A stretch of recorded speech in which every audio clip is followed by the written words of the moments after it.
The sun rose over Earth, painting the abandoned city in shades of gold and amber.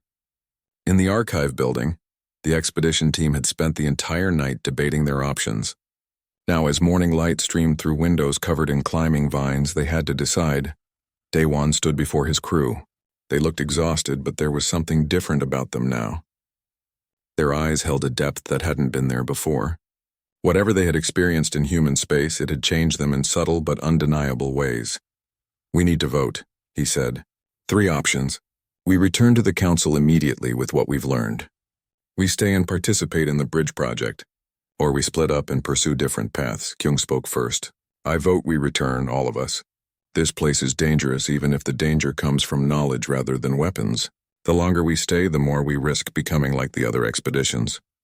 "I disagree," Hana said. "This is the most significant discovery in galactic history. We can't just report it and walk away. Someone needs to stay and truly understand what humanity has become." Sora nodded in agreement. "I've been monitoring everyone's neural activity. The changes aren't harmful. If anything, our cognitive capabilities have expanded. We're thinking in ways we couldn't before. That's not a curse, it's an opportunity." Taeyang was silent for a long moment before speaking. "I want to see more. I want to understand how they navigate between dimensions. The mathematics alone could revolutionize every field of science. But I also understand the risk. Once you know something, you can't unknow it." Minho had been quiet through most of the debate. Now he stood and walked to the window, looking out at the restored wilderness that had once been humanity's greatest cities. "I want to ask them about full ascension," he said. "I want to know what it's really like. Not the technical explanation, but the experience. What does it feel like to exist beyond physical form?" Kyung turned to him sharply. "You can't be serious. Why not?" Minho challenged. "Humanity found something incredible, something that made their entire species choose to transform. Don't you wonder what they discovered? What if death isn't the end? What if consciousness really can exist independently of bodies? What if we've been trapped in one tiny corner of reality our entire lives? Or what if it's a trap?" Kyung countered. "What if ascension destroys who you are? What if these ascended humans aren't really human anymore? Just copies that think they're the originals?" "Those are questions I want answered," Minho said firmly. Daewon listened to his crew argue. He understood both sides. The safe choice was to return immediately. But safety meant ignorance, and ignorance had left the galaxy fearing human space for 3 centuries. Jiwan, who had been documenting everything, spoke up. "Whatever we decide, we're already different. We've seen too much. Even if we return to the council, we'll carry this knowledge with us. Some of us will be haunted by it. Others will be inspired. But none of us will be unchanged." The debate continued for hours. Finally, Daewon called for a final vote. The result split the expedition into 3 groups. Daewon himself would return to the council along with Kyung and half the crew. They would deliver a full report on humanity's ascension and recommend new protocols for dealing with post-physical civilizations. The galaxy needed to know the truth, and it needed to hear it from witnesses who chose to remain physical. Hana, Taeyang, Sora, and Jiwan chose to stay on Earth and participate in the bridge project. They would establish the first permanent physical presence in human space, working with ascended humans to develop safe methods of cross-dimensional communication. Their research could benefit the entire galaxy. Minho made a choice that shocked everyone except perhaps himself. He requested a meeting with ascended humans to discuss the possibility of voluntary ascension. "You'll lose everything," Kyung said to him.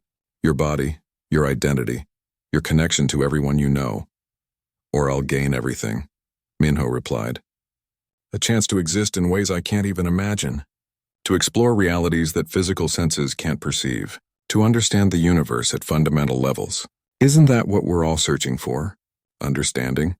An ascended human appeared in response to Minho's request. The presence took a more defined form this time, appearing as an elderly human male made of light and geometric patterns. "You wish to ascend?" the presence asked. "I want to understand what you've become," Minho said. "I want to know if it's right for me. It is not a decision to make lightly. Ascension is not reversible through any method we've discovered. Your consciousness would be transformed at fundamental levels. You would retain your memories and sense of self, but your perspective would expand beyond physical comprehension. You would no longer experience time linearly.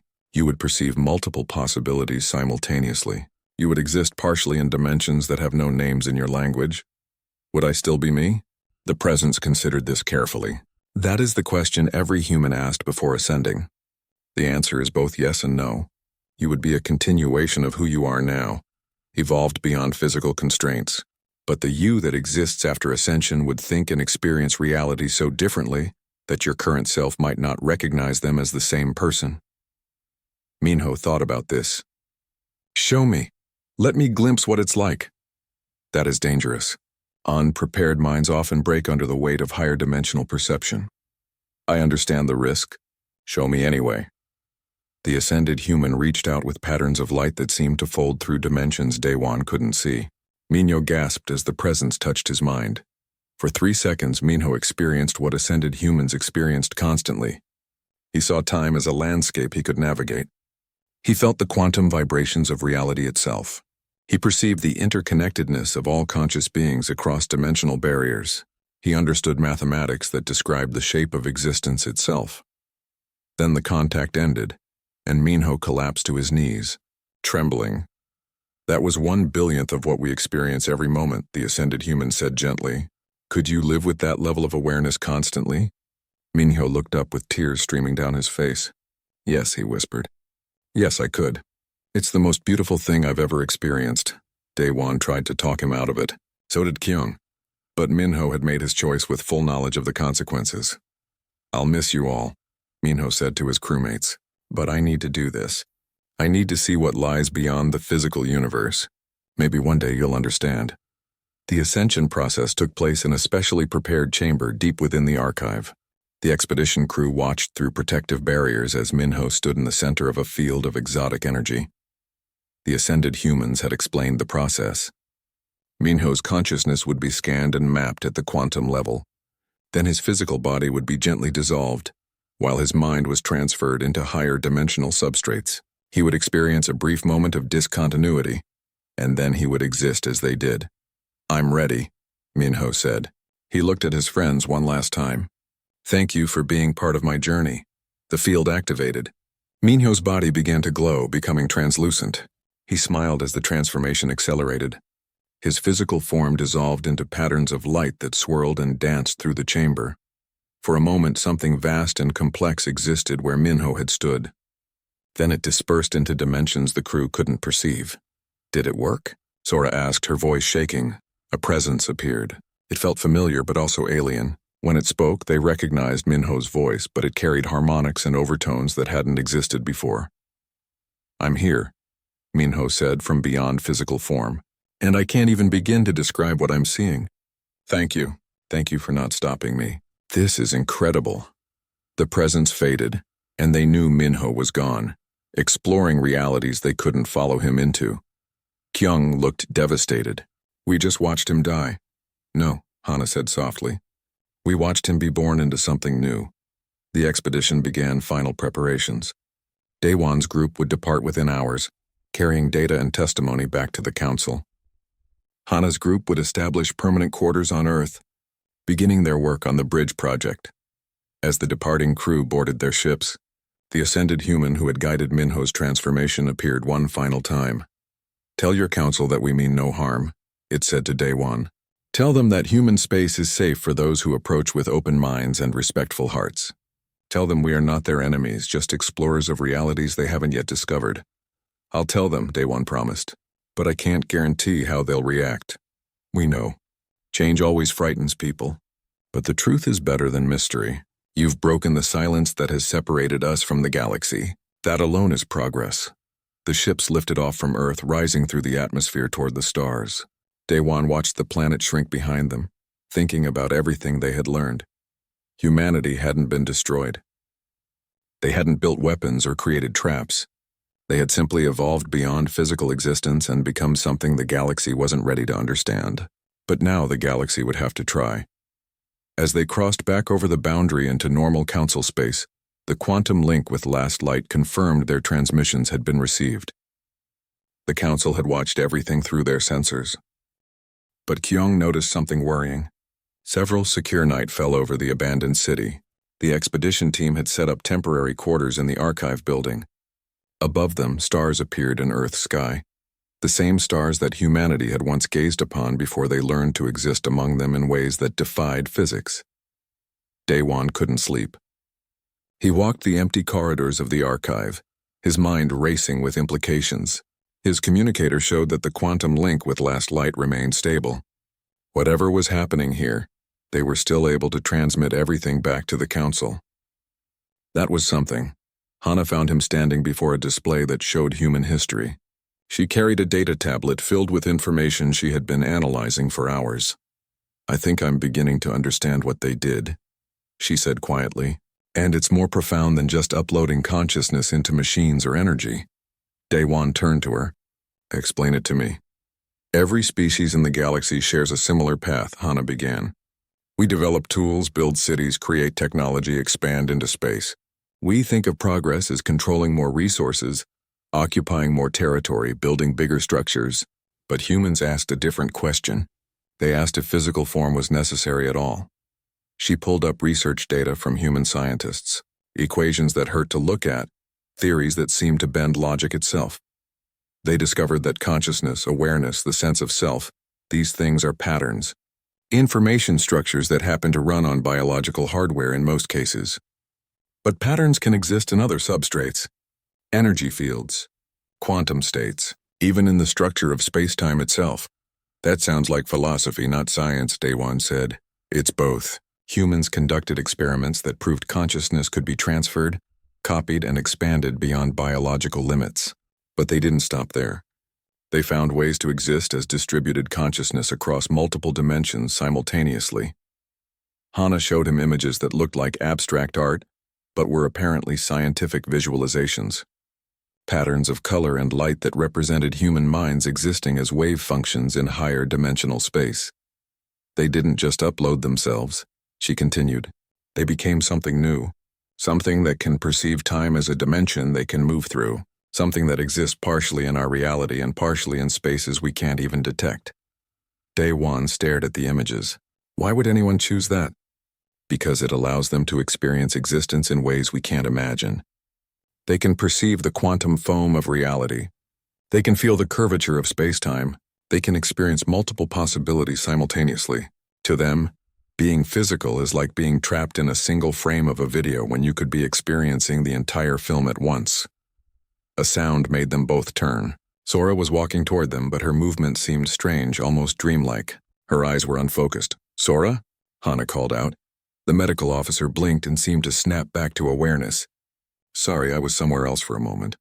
I could feel them. The ascended humans. They're everywhere here. Not threatening, just present. Like standing in a crowd where everyone is watching you but no one is moving. "Your neural scans are showing elevated activity," Hana said, checking her medical tablet. "You're becoming more sensitive to their presence." "So are we all," Sora replied. "I've been monitoring the entire team. Everyone is experiencing some level of perception beyond normal senses. Dreams filled with symbols and concepts we don't have words for. Moments of understanding things we shouldn't be able to understand." Kyung appeared from another corridor. She looked frustrated and exhausted. "3 more of my security team have gone into meditative states. They say they're communicating with something. I tried to stop them, but they insist they're fine. And honestly, they seem better than fine. They seem happier than I've ever seen them." Daewon felt it too, though he had been trying to ignore it. A presence at the edge of his perception. Not hostile, not even really foreign. It felt almost familiar, like a memory he couldn't quite recall. "The archive warned us this would happen," Hana said. "The longer we stay here, the more we'll perceive. Human space isn't dangerous because of weapons or traps.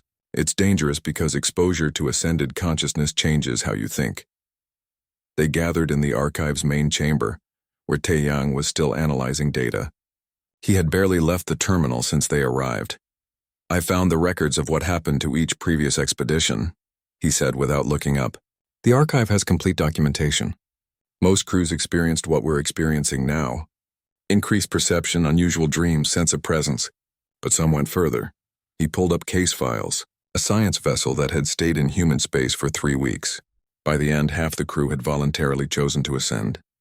Another military fleet that had tried to resist the effect, but several crew members had undergone spontaneous partial transformation that left them unable to return to normal space. The common factor is time and curiosity. Taiyang continued. The longer you stay, the more you're exposed. The more curious you are about what you're experiencing, the faster it affects you. It's not an attack. It's more like learning a language. The more you try to understand, the more you understand. Eventually you understand too much to go back. Kyung paced angrily. So we're being converted against our will. No, a new voice said. Everyone spun around. Nothing visible had changed in the room. But they all felt it. A presence that was suddenly much more obvious, as if something had chosen to make itself known. The air shimmered. Not like a hologram, but like reality itself was being folded into new shapes. A form appeared, vaguely humanoid, but made of light and patterns that seemed to exist in more dimensions than the eye could follow. I am what remains of a human who ascended 70 years ago, the presence said. The voice came from everywhere and nowhere. I have been watching you. I apologize for the confusion and fear. Let me explain more clearly than the archive can. Kyung raised her weapon reflexively, then lowered it, realizing how pointless it was. The presence continued. We do not convert anyone. We do not trap anyone. But when you enter our space, you begin to perceive realities that most species are blind to. This perception changes you, not against your will, but because understanding cannot be unlearned. You could warn people, Dewan said. You could explain the danger before they enter. We tried. For decades we tried. But how do you explain color to someone who has only ever seen in black and white? How do you describe music to someone who has never heard sound? Post-physical existence is beyond your concepts. Any warning we give sounds like nonsense. The presence shifted, becoming slightly more defined. A female form, still made of light but recognizable as human in shape. The crews that could not return, they are not prisoners. They are people who learned something profound and found they could not pretend to be ignorant again. Imagine learning that your entire life has been lived in a single room, and suddenly you can perceive that there are infinite rooms, infinite dimensions, infinite possibilities. Some people can return to that single room and forget what they learned. Others cannot. Sora stepped forward cautiously. What about the ones in medical stasis? They chose a middle path. They experienced partial ascension, but wished to maintain their physical forms. They exist between states, neither fully physical nor fully ascended. We care for them, and they are content. Many are engaged in the Bridge Project, helping us understand how to communicate with physical beings more safely. The Bridge Project, Hana said. Tell us about it. The presence seemed pleased by the question. Light patterns swirled more actively around the form. We want to share what we've learned. The universe is more beautiful, more complex, more wonderful than physical senses can perceive.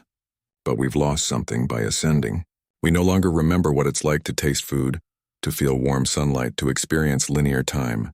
We want to build a bridge between our existence and yours, a way for physical beings to glimpse higher realities safely, and for ascended beings to remember what it was to be physical. Why? Kyung asked bluntly. Why do you care? Because we are still human, the presence said simply. We still value connection, understanding, and growth. We did not ascend to escape other beings. We ascended because we were curious. And we remain curious about those who choose to stay physical. You have perspectives we've lost. You experience reality in ways we can no longer access. Taeyang asked the question that had been bothering all of them. Are we going to end up like the other crews? Unable to leave? That depends on you, the presence answered honestly. Every moment you spend here, you learn more. You perceive more. Eventually, you will have a choice. Return to the council with what you've learned and live normal lives. Though you'll always remember what you glimpsed here. Or stay and explore further, perhaps eventually choosing to ascend yourselves. Or find a third path, working on the Bridge Project while maintaining your physical forms. The presence began to fade. I will leave you to discuss. But understand this. We have never forced anyone to become what we are. We simply exist, and our existence reveals possibilities. What you do with that knowledge is always your choice. The light patterns dissolved, and the team was alone again in the archive chamber. Daewon looked at his crew.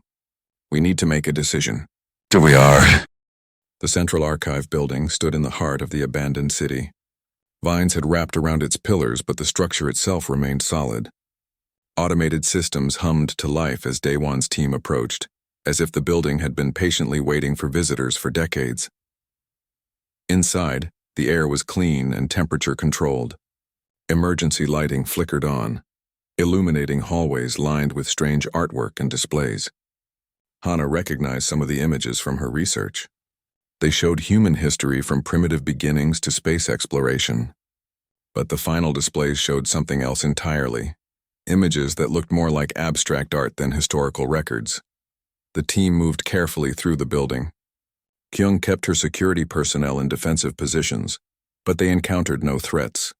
Just silence, preserved technology, and the sense that they were walking through a carefully maintained museum. They found the main computer core in a massive room filled with servers and data storage systems. Everything was functional. When Hana activated the main terminal, it responded immediately with a simple greeting. "Welcome, visitors. This archive was created for you. Please state your primary questions and I will provide answers."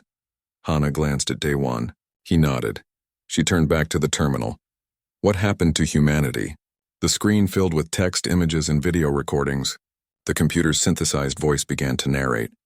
Humanity did not die. Humanity evolved. 70 years ago, after decades of research into consciousness and reality, we achieved what we called ascension. We learned to exist beyond physical form.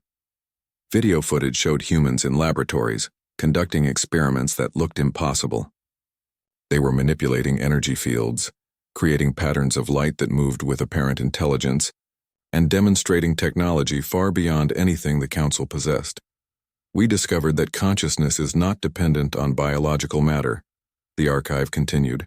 Minds can exist as patterns of information, as quantum states, as waves in higher dimensional spaces. We learned to transfer ourselves into these new forms of existence. Sora watched the videos with growing alarm. They uploaded themselves? Into machines? No, Hana said slowly, reading ahead in the data. Not into machines. Into reality itself. They became part of the fabric of space and time. The archive showed more footage. A human scientist stood in a chamber filled with exotic equipment. She smiled at the camera, said something in an ancient human language, and then she simply dissolved. Not violently, not painfully.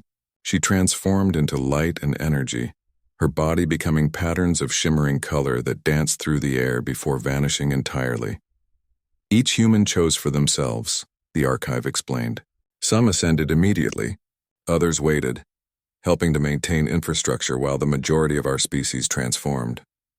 The final group ensured that Earth would be preserved and that proper records would be left for visitors like you. Taeyang studied the technical data scrolling past. This is decades ahead of anything we know. How did they advance so quickly? The archive answered his question without being asked. More files appeared, showing the timeline of human development. After detecting the Council's observation buoys, humans had reverse-engineered the technology. Instead of waiting for official first contact, they had bootstrapped themselves into the galactic technology level within decades. But then they had asked questions that no other species had seriously pursued. What is consciousness? Can minds exist independently of bodies? Are there realities beyond the physical universe? Your observation buoys gave us the stars, the archive said. But we wanted more than stars. We wanted to understand existence itself. Kyung paced nervously. What about our expeditions? 193 ships entered human space. None returned. Did you destroy them? The archive's tone became apologetic. We never destroyed anyone. We invited them. When ships entered our space, ascended humans attempted to communicate. Some crews were frightened and tried to flee. Others were curious and accepted our invitation to learn about ascension. A few experienced partial transformation and could not safely return to normal space. New files appeared, records of each expedition that had entered human space. Hana scrolled through them with mounting horror and fascination. The Council ships hadn't been attacked. They had been welcomed, but the welcome had come from beings that existed beyond normal perception. Humans existing as post-physical entities tried to communicate, the archive explained.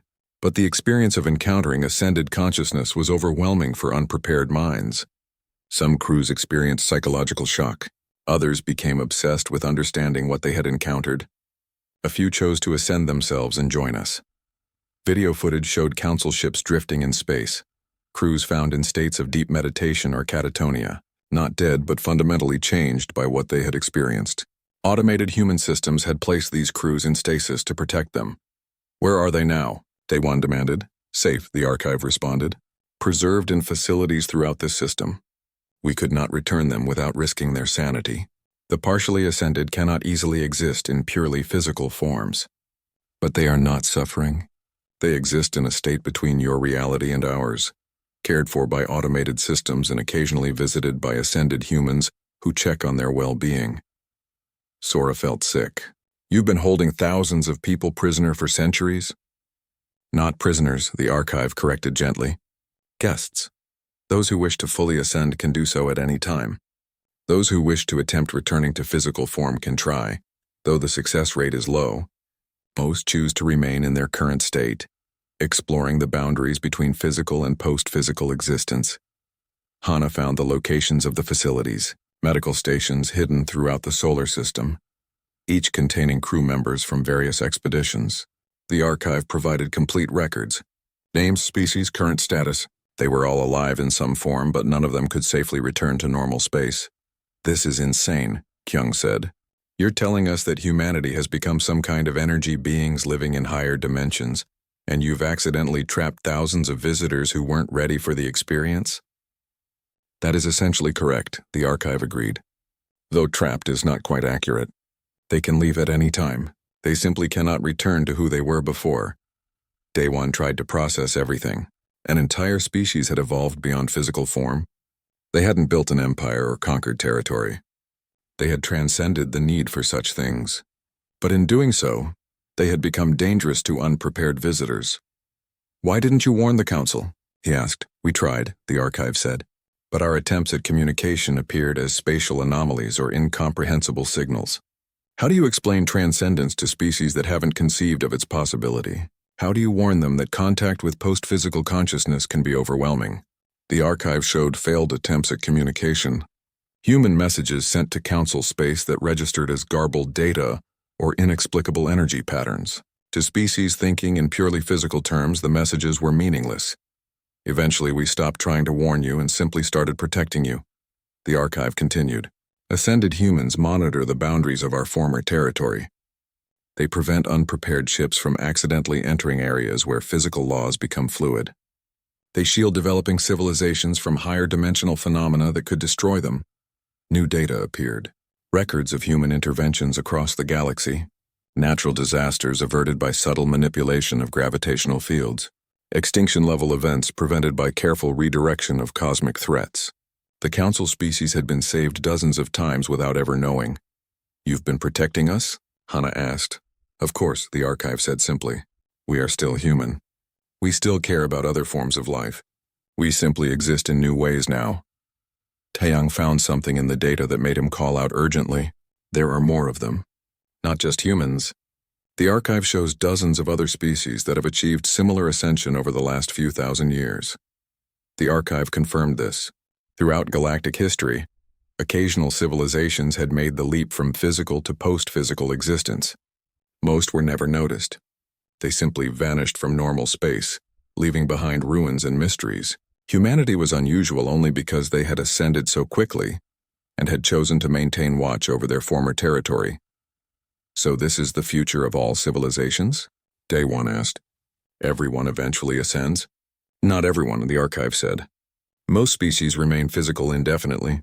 Ascension requires asking certain questions and pursuing specific types of knowledge. Many civilizations never develop the philosophy or technology needed.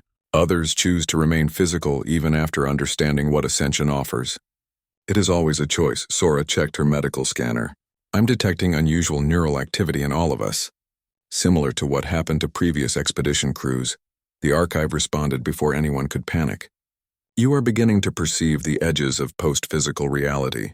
This is normal when spending time in spaces where ascended humans are present. The effect is mild and reversible. You will experience unusual dreams, occasional sense of presence, and heightened intuition. These symptoms will fade if you leave human space. The 7 ships hung in space just beyond the boundary of human territory. Each vessel carried the finest scientists and crew members from across the Galactic Council. They had trained for 6 months running simulations of every possible disaster. Now, as they prepared to cross the invisible line that had claimed so many before them, the training felt inadequate. Daewon sat in the command chair of the flagship, watching the boundary coordinates displayed on his screen. The line existed only on maps and in navigation computers. Space looked the same on both sides. Stars shone with equal brightness. Planets followed their ancient orbits. Nothing visible suggested the difference between safe territory and the terminal zone.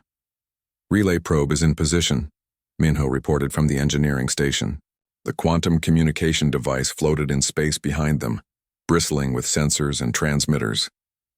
They had named it Last Light. If the expedition vanished, Last Light would be the only witness. All ships report ready, Taeyang said from navigation. His voice carried a slight tremor. He had studied the routes of every previous expedition, looking for patterns or mistakes. He had found nothing helpful.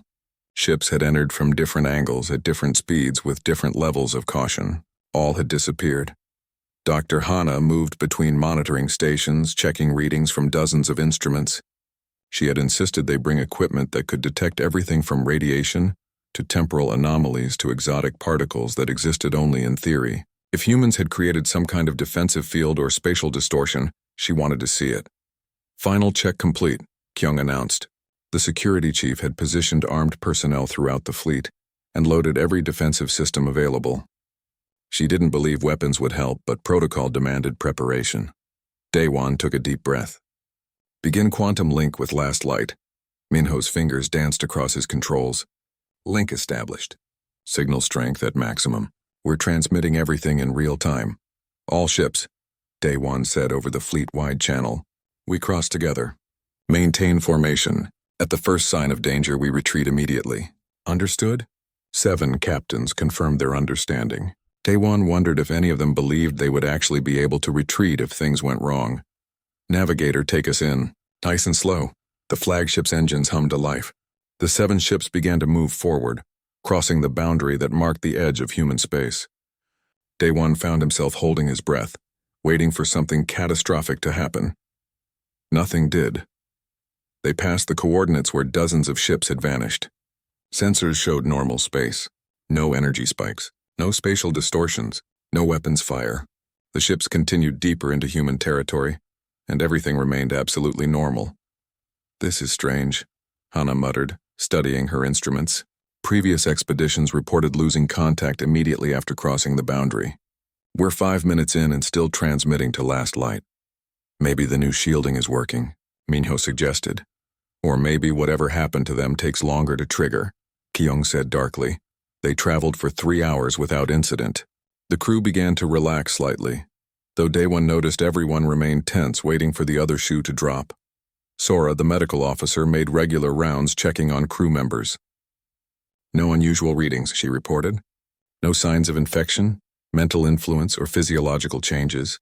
Everyone is nervous but healthy. Taeyang plotted their course toward the system where humans had originated. The star chart showed it was the logical place to start searching for answers. If humans still existed, if they had left records, if anything remained to explain the mystery, it would be there. As they approached the inner systems, Hana's instruments finally detected something interesting. I'm picking up faint energy signatures from the 3rd planet. Very faint, but they're definitely artificial. Life signs? Daewon asked. The readings are strange. I'm detecting massive amounts of biological activity. More than any recorded inhabited planet, but no large-scale technological signatures. No power grids, no orbital structures, no electromagnetic transmissions. Jiwon, the science officer, pulled up optical data from their long-range cameras. I'm getting visual confirmation. The planet looks pristine. Extensive vegetation coverage. Large water bodies. Weather patterns consistent with a healthy biosphere. Where are the cities? Kyung asked. You said this was their homeworld. There should be billions of them? There should be, Hana agreed, but I'm not seeing any evidence of urban development. They entered orbit around Earth. Every person on the bridge stared at the planet below. It was beautiful. Swirling white clouds over blue oceans, green continents covered in forests. It looked like a paradise world untouched by civilization. But this was supposed to be the birthplace of humanity, a species that had achieved space travel and somehow made entire fleets disappear. Where were they? Taeyang directed cameras toward locations that ancient records identified as major population centers. What they saw made no sense. Structures existed, massive buildings that had clearly been constructed by an advanced civilization, but they were covered in vegetation. Trees grew through what had been streets, vines wrapped around towers, Nature had reclaimed everything. It looks like they've been abandoned for decades, Ji-won said. Maybe centuries. But the structures are still standing, Hana noted. No signs of war damage or natural disaster. It's like everyone just left. An automated signal suddenly activated across their communication systems. Everyone jumped at the unexpected sound. After a moment, the computer translated the message. "Welcome," the automated voice said in perfect council standard. "Please land at the designated coordinates. You are expected." The bridge fell silent. Expected? How could they be expected? The message was clearly automated. But someone had programmed it to respond to visitors. Someone had been waiting for them. It could be a trap, Kyung said immediately. Or an invitation, Hana countered. If they wanted to destroy us, they've had plenty of time. Daewon made the decision that would define the rest of the expedition. We land, but we go in fully armed and ready to evacuate at the first sign of danger. Kyung, you're with me on the ground team. Hana, Sora, and a security detail. The rest of you maintain orbit and keep the quantum link active. If you don't report back within 6 hours, we're coming down after you, Minho said. If we don't report back within 6 hours, you leave, Daewon corrected. Get the data back to the council. The landing shuttle descended through Earth's atmosphere. The air was clean, cleaner than any inhabited planet Daewon had visited. As they broke through the cloud layer, the abandoned city came into full view. It was enormous. Towers of glass and metal reached toward the sky, but trees grew everywhere. A river flowed through the city center, its banks wild with plant life. Roads were visible but cracked with grass pushing through. Vehicles sat rusted and still. They landed in a large plaza near what appeared to be a government complex. The buildings here were massive, constructed with materials that had withstood decades of abandonment remarkably well. As the shuttle doors opened and they stepped out onto Earth, Daewon felt grass beneath his boots. Birds sang in nearby trees. The sun felt warm on his face. It was peaceful, beautiful, and completely wrong.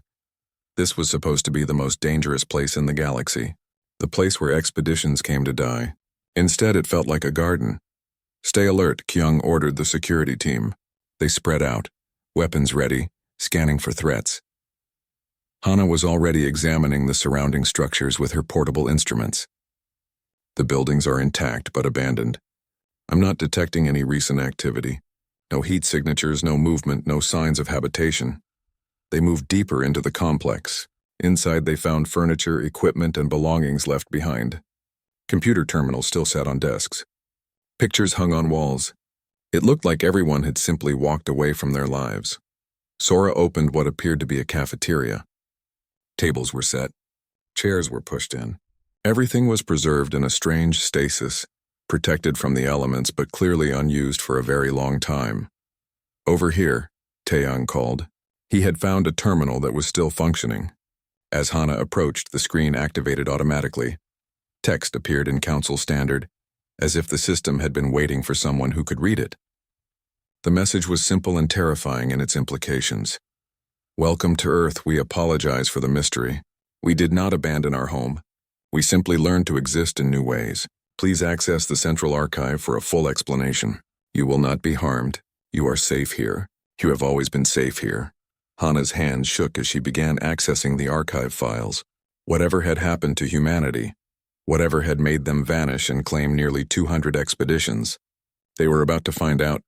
And something told Daewon that the answer would change everything the galaxy thought it knew about the nature of existence itself. The star charts displayed across the massive holographic table showed nearly every corner of the known galaxy. Blue points marked inhabited worlds. Green lines traced trade routes. Yellow zones indicated unexplored but safe regions. And there, at the edge of the spiral arm, sat a patch of crimson red that made every military commander in the Galactic Council nervous. Commander Daewon stood before the display with his arms crossed. He had spent 15 years mapping unknown space, cataloging new civilizations and establishing first contact protocols. But that red zone on the map haunted him. Everyone called it the terminal zone. The official designation was simpler and somehow more frightening: human space. The conference room filled with representatives from dozens of species. Some walked on 2 legs, others floated, and a few existed as energy patterns contained in specialized suits. They all shared one thing in common. They all feared the blank spot on their maps. Counselor Bora rose from her seat. Her species had been exploring space for over 10,000 years. She had seen empires rise and fall, but even she looked uncomfortable as she activated the presentation. 312 years ago, we detected radio transmissions from a small yellow star system, she began.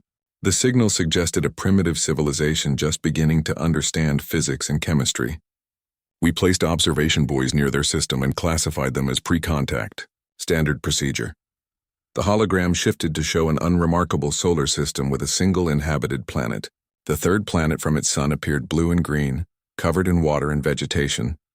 40 years after we placed those buoys, they went offline, all of them, simultaneously. Bora's voice carried a weight that silenced the room. We sent a ship to investigate. It never returned. We sent another, then a full military fleet. The hologram updated with red markers showing the path of each expedition. All of them stopped at the boundary of human space. Daewon had heard this story before, but hearing it again sent chills through him.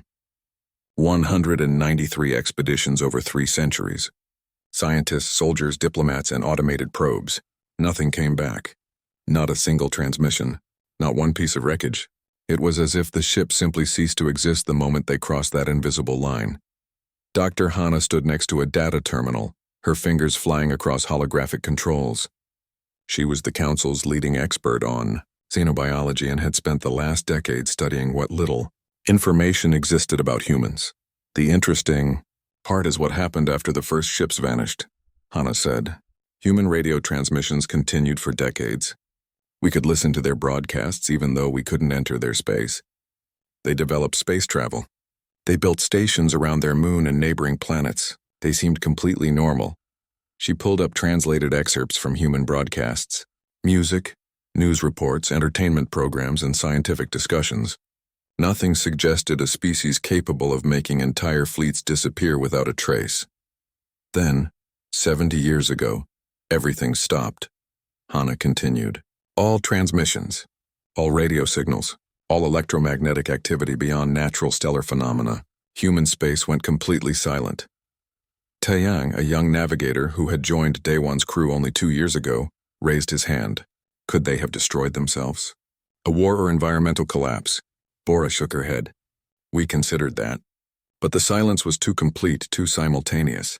Every human settlement across multiple planets went dark at exactly the same moment. That level of coordination suggests something deliberate. The room erupted in speculation. Some believed humans had developed a weapon so powerful, it had torn holes in space itself. Others thought they had encountered something even more dangerous and been wiped out. A few suggested humans had simply left, abandoned their territory for unknown reasons. Daewon studied the map silently. Something about the pattern bothered him. The expeditions that vanished had included different species, different technologies, and different approaches. Some had been peaceful scientific vessels. Others had been heavily armed warships. The result was always the same. What if we're asking the wrong question? Daewon said suddenly. Every eye in the room turned to him. We keep asking what weapon humans have or what killed them. But what if neither is true? What if they're doing this on purpose? You mean they're capturing our ships? Someone asked. For what purpose? Daewon shook his head. I don't know. But think about it. A primitive species that suddenly causes hundreds of advanced ships to disappear, then goes completely silent. That's not random. That's deliberate. Hana nodded slowly. He might be right. In all my research, human psychology showed one consistent trait: curiosity. They were endlessly fascinated by the unknown. If they discovered something incredible, something that changed their entire civilization, they might want to keep it secret. Counselor Bora looked unconvinced but gestured for Daewon to continue. I propose one more expedition, Daewon said, but this time we do it differently. We don't send a fleet that might be seen as a threat. We send a small research group, and we use the new quantum communication system. Engineer Minho stepped forward. He was young for such an important role, but his genius was undeniable. I've been working on a quantum-linked relay system. It maintains connection through any known interference. We place a relay probe just outside human space. Even if the expedition ships are destroyed or captured, we'll see what they see in real time. The proposal sparked intense debate. Many counselors argued that it was foolish to risk more lives. Others insisted that the mystery of human space had gone unsolved for too long. Trade routes had to detour around the region. Expansion into that spiral arm had stalled completely. The council needed answers. After hours of discussion, a vote was called. The decision passed by a narrow margin. One final expedition would enter human space. If they vanished like all the others, at least the galaxy would finally see what happened to them. Daewon volunteered to command the mission. Hana insisted on joining to study any signs of human civilization. Taeyang would navigate using gravitational corridors that could allow quick escape if needed. Minho would maintain the quantum link. Security Chief Kyung would provide protection. Medical Officer Sora would monitor the crew for any biological or psychological threats. Science Officer Jiwon would analyze every piece of data they collected. They had 6 months to prepare. 6 months to build the relay probe, outfit the ships with the best shields and sensors available, and train the crew for every possible scenario. 6 months before they would cross the boundary into the place where ships went to disappear. As the meeting adjourned, Daewon stood alone before the holographic map. The red zone seemed to pulse with menace, or perhaps with invitation. He couldn't decide which frightened him more. Hana approached and stood beside him. "Do you really think we'll come back?" Daewon considered the question carefully. "I think we'll find answers. Whether we come back to deliver them ourselves or the relay probe has to do it for us, I can't say." "That's not very reassuring." "No," Daewon agreed, "but it's honest." Outside the council chambers, the galaxy continued its normal routines. Millions of ships traveled between thousands of worlds. Civilizations traded, communicated, and coexisted. But at the edge of it all, in that patch of crimson on the map, something waited. Something that had made an entire species vanish. Something that had swallowed nearly 200 expeditions without leaving a trace. And soon, Daewon and his crew would sail directly into its heart.